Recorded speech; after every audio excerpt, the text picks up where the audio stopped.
Well, if it happens, basically the first thing you will have is that a country will have back its monetary policy. Now, all the countries which are members of the Eurozone have given up their monetary authority, so that basically central banks exist as institutions, but they don't have monetary policy power, which is in the hands of the European Central Bank. So they will receive back their independence in terms of monetary policy, and they will have back their own currency. So assume that a country exits the Eurozone, it will have back its national central bank and its own currency. This means that prices, contracts, savings, anything is currently denominated in euro will have to be redenominated in the new currency, probably the old one, actually, the one existing before the euro. Now, having a new currency means that we have, in principle, we'll have to fix an exchange rate, at least to make possible the redenomination, so the conversion in another currency. Then the new currency could start to float or to move to another exchange rate regime that will depend basically on the central bank.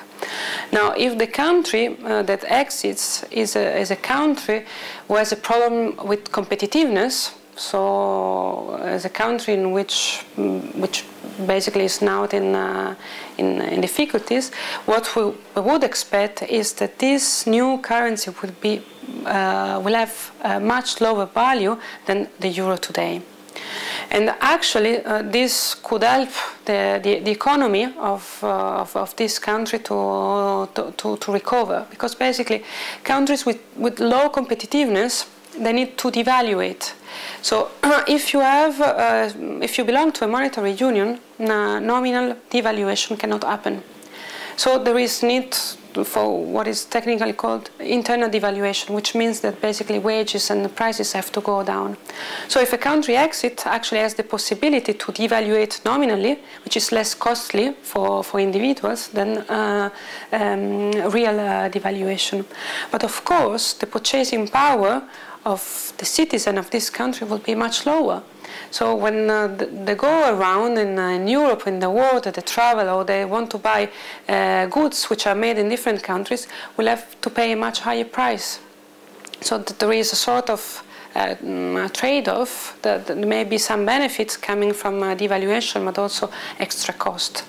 Another extra cost for this country could come from the fact that if it has large debt, currently denominated in euro, if it stays denominated in euro, the debt burden will be much higher than it is currently. Of course, this could be a problem for the country.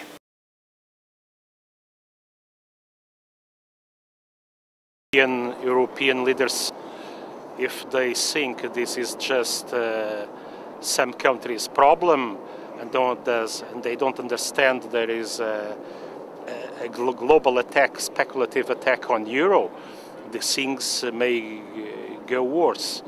But if they take common policies defending euro against speculation, I think euro can succeed. The currency seems to have nothing with economic activity. It's just a game for some people, like well, in a casino.